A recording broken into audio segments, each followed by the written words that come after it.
Good morning.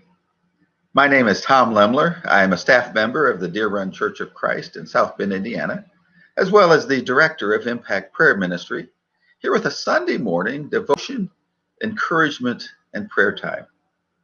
This morning, as I spent time with God, I'm continuing in the devotional journal, Living Free.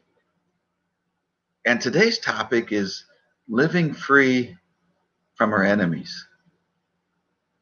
As I thought about that and as I wrote this devotion some time ago, the idea of who is your enemy? What makes them your enemy? Are there people who would say that you are their enemy? You see, we focus a lot on our enemies. Right now, in this time of so much division within our country and even within our churches, it's so easy to view people as our enemy. A political leader that makes a decision that we don't like, they're our enemy. A church leader or a church member who insists on things being done in a way that we don't agree with, they're our enemy. We have such an independent spirit drilled into us almost, as Americans at least, probably even a part of our selfish nature that comes regardless of what nationality we are from, that we don't like being told what to do. And a culture that has increasingly taught us that if we don't like it, then we don't have to. If we don't like it, then we gather with people that agree with us. So we don't have to learn to get along with those we disagree with. And yet the Bible says our enemy is not flesh and blood. You see, living free from our enemies, I don't think it really means that we're getting rid of or somehow no longer having people that disagree with us or that we disagree with them. But I believe it has more to do with getting rid of the power of our physical enemies over us, but ultimately rejecting the power that our spiritual enemy, the devil, has. Because he's been defeated.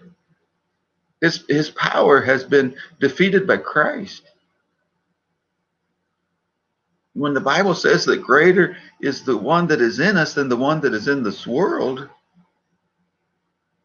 then we ought to live as though the one in us is greater than the enemy of this world. You see, living free from enemies says not so much that they're going to change, but we're going to change the way we see them. And even if we look at it as people that live as enemies towards us, what did Jesus say?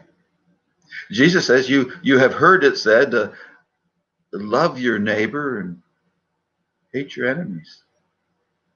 But I tell you, love your enemies. Do good to those who persecute you, those who spitefully misuse you. You see, living free from our enemies says I don't have to mold my response to them based on them. I make my response to those who are enemies based on what Jesus has called me to do. And it's amazing what happens to many enemies when they're treated with love. And I know it's not across the board 100% that love is the answer to solving all of the world's disputes, because not everyone will accept it. The Bible says, as far as it is possible on your part, to live at peace with all people. And I love the fact that he kind of puts that disclaimer in that some things are beyond your control. Some things require the participation of others that, well, choose not to. And so as we live with peace, it's about our choices. And when we love our enemies as Jesus loved us, then all of a sudden their control, their power, their influence in our life is diminished. And in fact, that balance of influence changes to where we have a greater influence in their life than they have in ours. This week, as we begin a new week, as I do every Sunday, I published another prayer guide. And this particular prayer guide is about a life that goes well. It's interesting. I first wrote this actually before many of the churches began to close their buildings for the pandemic, and had already had it printed up ready for the bulletins at Deer Run. And so I kind of held it back. And as we began to reopen the building and looked at it and realized that there was some information in the original one that was dated. And so I needed to rewrite it. But to think about living through what we've been through in the last several months. And in the context of that, praying about a life that goes well.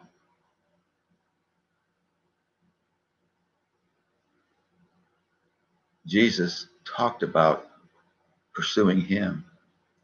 God talked about from the very beginning some of his instructions to the Israelites as they're coming out of Egypt is to pursue him, to listen and obey his commands intently so that it would go well for them and for their children. So each day this week, we're going to be praying about a different aspect of pursuing God in such a way that it goes well for us. It also requires sometimes a different definition of what life going well is. Our human definition often is life going well is that all my bills are paid, I have extra money to enjoy the things that I want to enjoy, and no one's bothering me. You might want to read the life of Jesus. You might want to read the life of the Apostle Paul and the other apostles as well.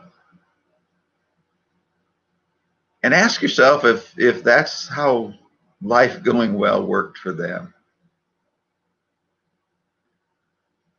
You see, a life that goes well is a life that's lived in obedience and in step with Jesus. It's a life that follows what he's instructed us to do. It's how we can be free from our enemies, and this life that goes well is we treat them like Jesus has asked us to treat them. And whether they ever come around to being friends rather than enemies or not, we're free from them. We've done what God has asked us to do. We've done the very requirements of God, is to love mercy, to do justice, to walk humbly with him. And we do that in the way we treat people. You see, it's living life in the midst of the tough times that I believe gives us the greatest opportunities to share Jesus, even with our enemies. To share a love that only God can give. There will always be people that I disagree with. I'm guessing, I suppose that God could bring every single person into agreement with me, or I with them. But in this world, that's not likely. Because Jesus says, in this world, you will have trouble. And I believe part of that trouble is in relationship. But even though we will not agree on everything, God says we don't have to be enemies. Throughout the New Testament, much of the letters written specifically by Paul were written to churches to address problems, things that he had heard about and that were not going well within specific church congregations, gatherings of people. And so many times they would be arguing and fighting about this petty issue or that petty issue, and Paul would kind of have to redirect them to what's important, to loving one another, to forgiving one another, to the foundation of the gospel of Jesus and his death, burial, and resurrection. It's fascinating that as Paul writes and eventually reaches the point where he says, I've resolved to know nothing but Christ and him crucified. And as we live free from our enemies, we recognize that the more we focus on Christ and the work that he's done in our life, the less we find ourselves arguing about the petty stuff. As we look at the example of Jesus, you might question, well, was he free from his enemies? Is he the ultimate example of that? After all, he was arrested and crucified.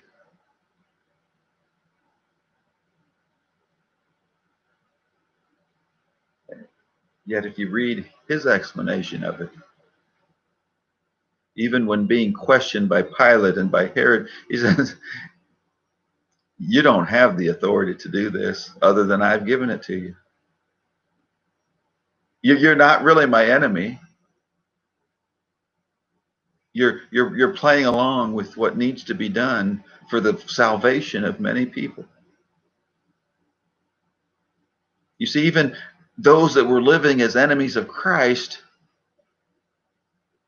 because he was obedient to the will of his Father, he knew what was happening was not really under their power, but under his Father's power. He wasn't living in submission to the angry crowd, to the Pharisees, to Pilate or Herod. He was living in submission to his Father. And sometimes when we face opposition, we really have to ask ourselves, who's in charge? Those that oppose me or those that are with me? Or more importantly, is God in charge? See, far too often we look at the first two options and we try to make a choice based on, am I with this side or that side? It's kind of like I've used this illustration in some of these broadcasts. It's kind of like the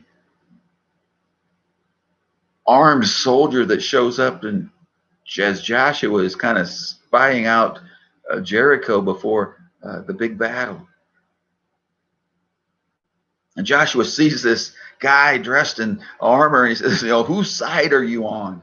Are you for us or against us? Are you for us or for our enemy? And that classic response, I'm not for either. I'm for God.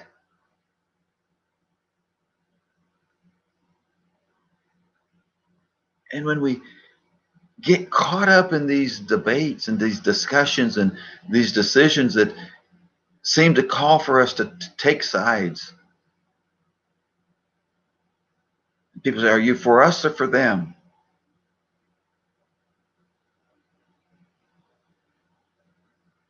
We need to realize there's a better option. I'm for God. I'm listening to him. I'm submitting my life to him. And in doing so, I'm loving those I disagree with just as much as I'm loving those I agree with.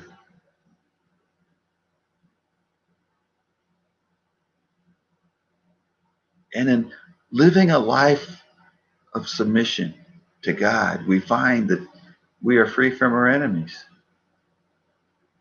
And we also find that we have a life that goes well. No matter what happens, because we've seen the goal. We've seen our destination. And our eyes are fixed heavenward as we pursue that heavenly goal that we've been called to. Would you spend some time this morning praying with me? Father, thank you that you are a God that has freed us from the power, the dominion of our enemies. That no matter what happens, you have defeated our ultimate enemies, the enemies of Satan, of death, given us life that is eternal with you. Father, as we consider how to live in this world with people that disagree with us and that we disagree with them, may we learn from Jesus about how to love our enemies, about how to do good to those who persecute us, who misuse us spitefully, to continue to love and not give our enemies the power that they may want. Father, as your word instructs us, may we learn and practice how to live at peace with everyone that we can, as far as it depends on us. May we not be the cause of division continuing. May we realize differences exist and aren't always bad things. Father, as we consider your word, may we live a life that goes well because we live a life that's founded and built upon a solid foundation of your word.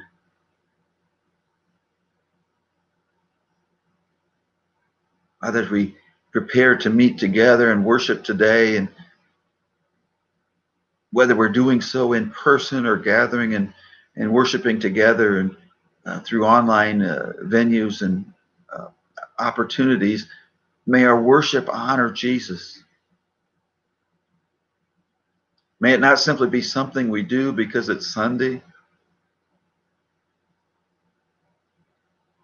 but may it be something we do because we're your child.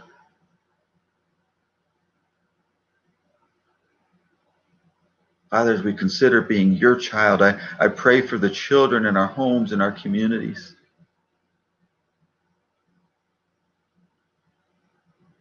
I pray that they would have a greater understanding of how to love those around them that disagree with them and may not even like them, to love their enemies. And may the love that we as parents and adults around them shower upon them, show them the power of love and life. Others, I think about the children and your command that as we follow your word, that life would go well for us and for our children after us. May we realize the seeds that we are planting by the way we live. May our desire for our children be a life that goes well to such an extent that we're willing to live our life according to your word, so that we're not creating difficulty for our children.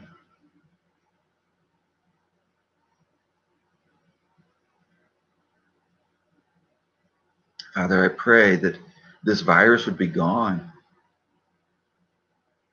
for all of the division and anger and hatred that is stirred up by it, and by the restrictions and regulations that are brought out because of it. I pray that we would be overcomers, Spirit, by your might, that we would not turn to attacking one another, but would humbly live together in harmony and in a recognition of what's really important. That we would be understanding of those who approach this virus differently than what we do. Especially in this age where equally educated people have different views and recommendations for what we ought to be doing.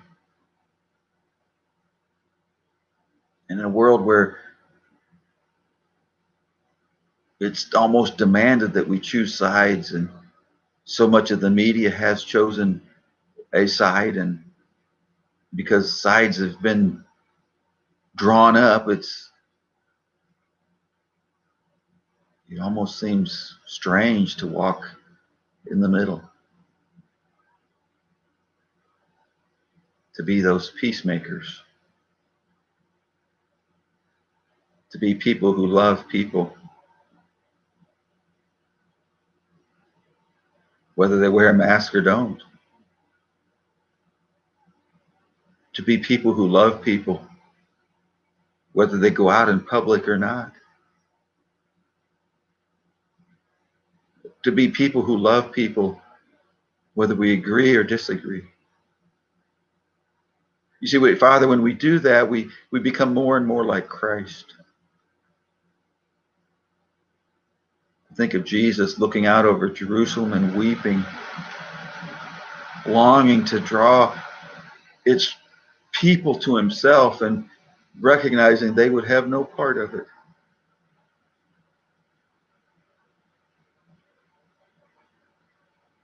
May we care enough about people that we love them.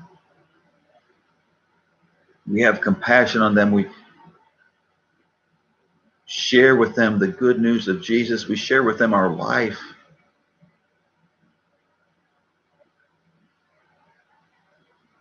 God, today, may our worship of you be more than just words and songs, but may it be a life that is given wholeheartedly to you in the way we live at peace with one another, in the way we live free from our enemies, in the way we live a life that goes well. And Father, as we do that, may it all be done for the purpose of lifting up Jesus, so that he would draw many to himself. It's in his name that I pray. Amen. This has been the Sunday morning devotion, encouragement, and prayer time from Impact Prayer Ministry. Thank you so much for joining me this morning. I do pray that you are greatly blessed by God today, that you can be a blessing to others. Have a great day.